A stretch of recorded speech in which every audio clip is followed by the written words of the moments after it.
කරු නියෝජ්‍ය කතානායකතුමනි බුද්ධ ශාසන ආගමික හා සංස්කෘතික කටයුතු අමාත්‍යාංශයේ කාරක සභා අවස්ථා විවාදයට සම්බන්ධ වෙමින් කරුණු කීපයක් කියන්න ලැබීම සතුටක් කොට සලකනවා. අපි හිතනවා විශේෂයෙන්ම එම අමාත්‍යාංශයට ඒ විෂය පිළිබඳවත් විශාල දැනුමක් තිබෙන ඒ වගේම තමන්ගේ මුළු කාලයම ජීවිතයම ඒ වෙනුවෙන් කටයුතු කරපු සුනිල් සෙනවි සහෝදරයා අමාත්‍යවරයා වශයෙන් ඉන්න අමාත්‍යාංශයක් ඒ වගේම අපේ දිසානායක නියෝජ්‍ය ඇමතුමා නායකත්වයෙන් දෙන අමාත්‍යාංශයක් විදියට මම ඒ ගැන තමයි කතා කරන්න බලාපොරොත්තු වෙන්නේ පරිසර අමාත්‍යාංශය ගැන නෙමෙයි. මුලින්ම කියන්න කැමති ගරු කතානායකතුමනි නියෝජ්‍ය කතානායකතුමනි විශේෂයෙන්ම අපි මේ රටේ ජනතාව පෞගිය සැප්තැම්බර් 21 වෙනිදා ජනාධිපතිතුමාගේ ඡන්දෙදිත් විශේෂයෙන්ම පාර්ලිමේන්තු මැතිවරණෙදිත් ඔප්පු කර සිටිපු දෙයක් තමයි අපේ රටේ අපි ඔක්කොටම එකට මේ රටේ ඉන්න තරම් මේ රට ලොකුයි මේ රට භූමියනොත් ලොකුයි මේ රට සංස්කෘතික වශයෙන්ුත් ලොකුයි කියන එක තමයි අපි ඔක්කොටම බෙදා හදාගෙන මේ රට ඇතුළේ ඉන්න පුළුවන් කියන එක තමයි මම හිතන්නේ ජාතික ජන බලවේගයෙන් ලබා දුණු ජනවර. ඒක මම හිතන්නේ පරාතතුරේ ඉඳලා දෙවුන්දර තුඩුව දක්වා ඒ තීන්දුව දීලා තියෙනවා ජනතාව කිසිම අඩුවක් නැතුව. ඒ නිසා මම හිතනවා ඒ ජනවරම තේරුම් අරගෙන වැඩ කිරීම මම හිතනවා ආණ්ඩු පක්ෂයේ පමණක් කාර්යභාරයක් නෙමෙයි. අනාගතයේදී ලංකාව යහපත් රටක් කරන්න හිතනවනම් අපි මොන ජාතික ආගමික කණ්ඩායමට අයතු උනත් නැතත් මම හිතනවා අපි කාටත් ඒක වගකීමක්. ඒ වගේම අපි මේ කතා කරන රාමසාන් මාසේ නිසා ඒකේ ආගමික වැදගත්කමකුත් තිබෙනවා සංස්කෘතික වැදගත්කමකුත් තිබෙනවා. අද මේ විවාදය මේ වෙලාවේ ගන්න කියලා. මම එතෙන්දී ඉස්සෙල්ලාම කියන්න කැමති විශේෂයෙන්ම අද අපේ කාන්තා කරුතු ඇමතුමිය සරෝජා පොරරාජ් ඇමතුමිය සම්බන්ධව දිගු කාලයක් තිස්සේ එතුමිය ඉලක්ක කරගත්තු ඊටාම නරක වැරදි ඊටාම සදාචාර විරෝධී දේශපාලන ප්‍රහාරයක් දියත් කරන මම අවංක වෙලා සිටිනවා සාධාරණ මුස්ලිම් උගතුන්ගෙන් සාධාරණ මුස්ලිම් විද්වතුන්ගෙන් සාධාරණ මුස්ලිම් ආගමික නායකයන්ගෙන් මේක නතර කිරීම සඳහා ඔබතුමාලා මැදිහත් වෙන්නේ. ඔබතුමාලා දන්නවා අපි දේශපාලන ව්‍යාපාරයක් විදිහට කිසිම ජාතිවාදයක් ආගම්වාදයක් උස්සගෙන යන ව්‍යාපාරයක් නෙමෙයි. මේ හා පැත්තේ අද ඉන්න සහ අද ඉන්න බැරි වෙච්ච බොහෝ මුස්ලිම් කියා ගන්න බොහෝ ඇමතිවරු මුස්ලිම් ජනතාවට වැඩිම පහර ගාපු හැම ආණ්ඩුවකම කැබිනට් ඇමතිකම් දරලා තියෙනවා. මෙතනක් තියෙනවා. දැනුත් මේ සැරේත් ඉන්නවා.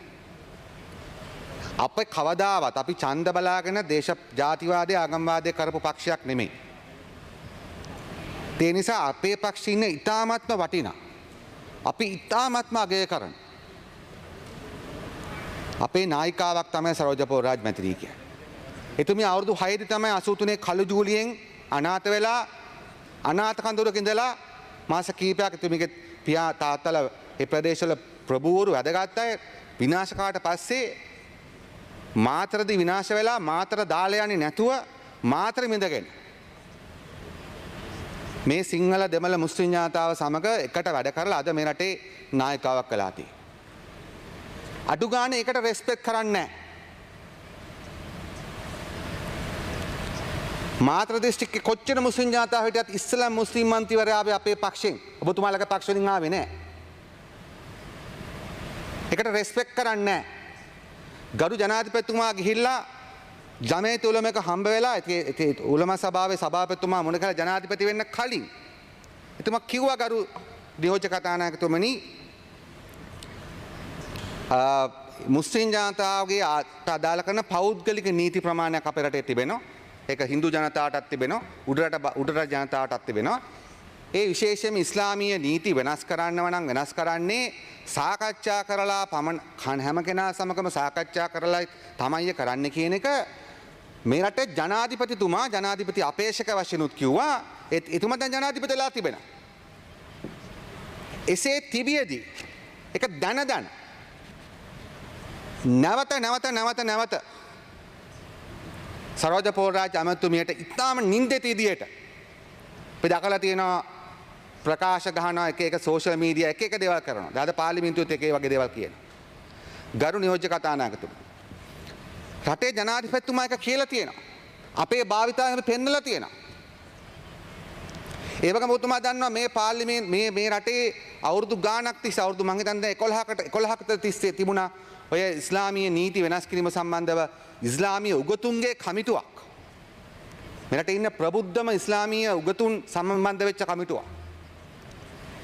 ඒතර ඒ කමිටුවේ මේ ගැන කිච්ච සාකච්ඡා තිබෙන. එසේ තිබියදී ජනාධිපතිවරයා කියලා තියෙද්දි අපේ භාවිතාවෙන් කිසිම දෙයක් නැතුව දාදම් බාවා මන්ත්‍රීතුමාට විවේචනය කළා.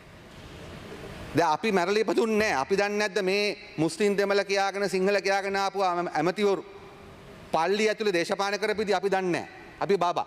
අපි දන්නවා. තමුන්නාස්ලා කොහොමද ඉස්ලාම ආගම මම කියන්නම් ගරු කතානායකතුමනි නිසි ගෞරව ඇතුව සියලුම මුස්ලිම් මන්ත්‍රීතුමාලා තුමාලගෙන් ගෞරවනීය පුද්ගලයන් ඉන්න පුළුවන්. නම මම කියන්න කැමතියි මේ රටේ මුස්ලිම් ජනතාව දේශීය මක්ක ශක්ති ලංකාවේ ලොකුම මුස්ලිම් පක්ෂය කරේ ඇයි? මුස්ලිම් දේශපාලනය කියලා කරන ගොඩක් අයගේ මුස්ලිම් ඒ දේශපාලනය හරාම්. ඒ දේශපාලන නායකයන්ගේ පෞද්ගලික ජීවිත හරාම්.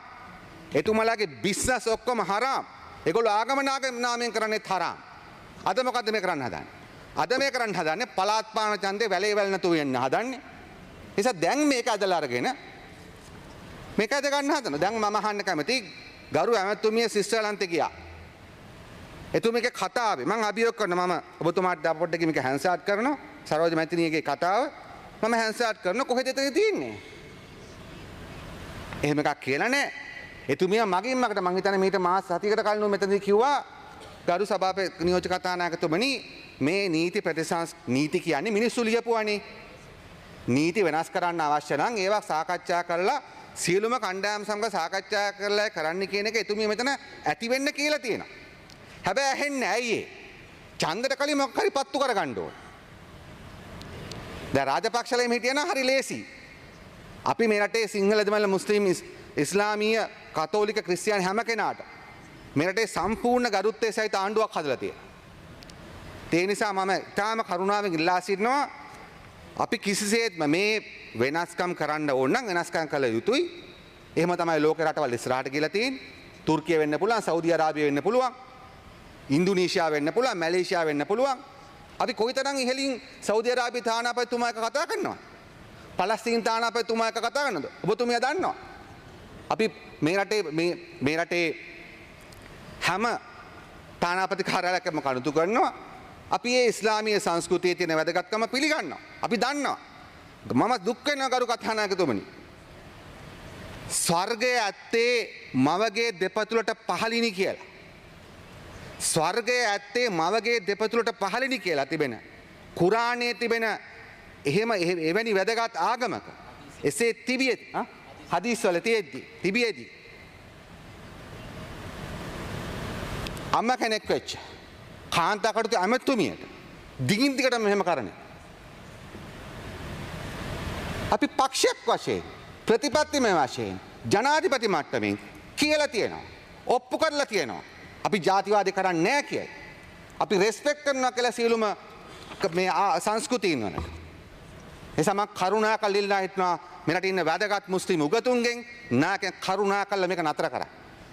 මේක නතර කරා. මේක ඇති. ඔබතුමාට යම්කිසි විවේචනයක් තියෙනවා නම් ඒක ආණ්ඩුවට කරා. ඒ නිසා මම කියන්න කැමතියි අපි ඕනම නීතියක් වෙනස් කරනවා නම් ඉස්ලාමීය නීතිය දරන්න මේ බෞද්ධ නීතිය දරන්න මේ ගරු මැතිතුමනි නියෝජ්‍ය කතානායකතුමනි ඕනම දෙයක් කරනවා නම් අපි සාකච්ඡා කරලා කරන්නේ අපි පඬිතුයෝ නෙමෙයි සියල්ල දන්න අපි අහලා තමයි කරන්නේ.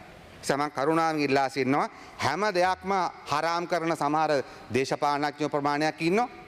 ඒ හැම දෙයක්ම හරාම් කර මෙතන ඇවිල්ලා බොරුවට මුස්ලිම් ජනතාව දැලේ දා ගන්න හදනවා බොරු කියලා මම ගෞරවනීය වශයෙන් මේ රටේ ඉස්ලාමීය ජනතාව ඉල්ලා සිටිනවා ඔබතුමාලා පහුගිය මැතිවරණවලදී මේ කට්ටිය ප්‍රතික්ෂේප කරා. ඉතිරි ටිකත් ප්‍රතික්ෂේප කළා.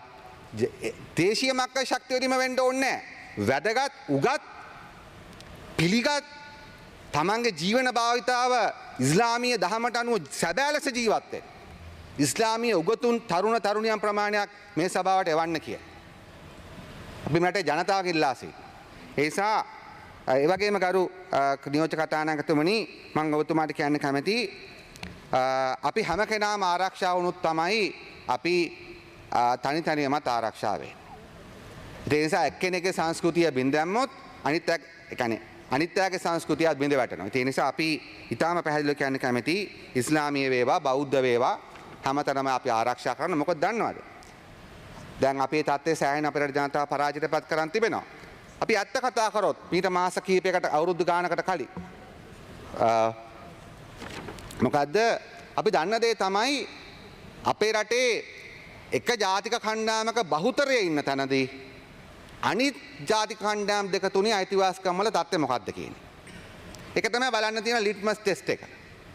මම දැන් සිංහල ජනතාව බහුතරයක් වශයෙන් ඉන්න ප්‍රදේශයක දෙමළ මුස්ලිම් ජනතාවගේ සංස්කෘතික ආරක්ෂාව කොහොමද? දෙමළ ජනතාව බහුතරයක් ඉන්න තැනකදී සිංහල සහ මුස්ලිම් ජනතාවගේ සංස්කෘතිය භුක්ති විඳීම සඳහා තිබෙන ඉඩකඩ කොහොමද? මුස්ලිම් ජනතාව බහුතරයක් ඉන්න තැන්වලදී දෙමළ සහ සිංහල ජනතාවගේ සංස්කෘතිය භුක්ති විඳීමේ ඉඩකඩ කොහොමද? ඔක තමයි ටෙස්ට් එක. ඒ නිසා අපි දන්නවා මේවයි තාම චූටි ප්‍රශ්න තිබෙනවා. ඒවා වෙනස් කර ගැනීම මම ඉල්ලා හිටිනවා අපේ රටේ අලුත් තරුණ පරම්පරාව බාර ගන්නවා. ඒ වගේම මම කියන්න කැමති සංස්කෘතික ඇමතුමාට ඔබතුමා ආවට පස්සේ මේ පාර්ලිමේන්තුවේ පළවෙනි වතාවට පොංගල් උත්සවය කරා. ගරු නියෝජ්‍යකතා අපි කොහෙත් එත්නික් බැලන්ස් එක ගැන අපි එහෙම වාර්ගික අනුපාතයක් ගැන හිතන්නේ නැහැ. නමුත් මේ පාර්ලිමේන්තුවේ මම හිතන්නේ 900ක් පමණ සේවක සේවිකාවන් වැඩ කරනවා.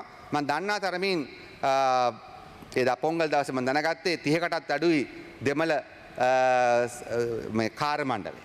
ඉස්ලාමීය මුස්ලිම් අයත් අඩු වැඩි. මම කියන්නේ අපිට එහෙම වෙනම වැඩි කරන්න කියලා. නමුත් මම හිතනවා මේ බැලන්ස් එක තිබුණා නම් මේක තව ලස්සන මේ මොකද අපි දැක්කා පොංගල් මෙහෙ කරාම ඒක කොච්චර දැනුණාද කියලා ඒ ජනතාව. ඒ නිසා ඒක අපිව ෆොටෝ වලට කරන වැඩ නෙමෙයි. නිසා අපි රාමසාන උත්සවය ගත්තත් අපි ඒක ට්‍රූලි විශ්වාස කරනවා. මිනිස්සු ඒවත් එක්ක ගොඩ නැගෙන.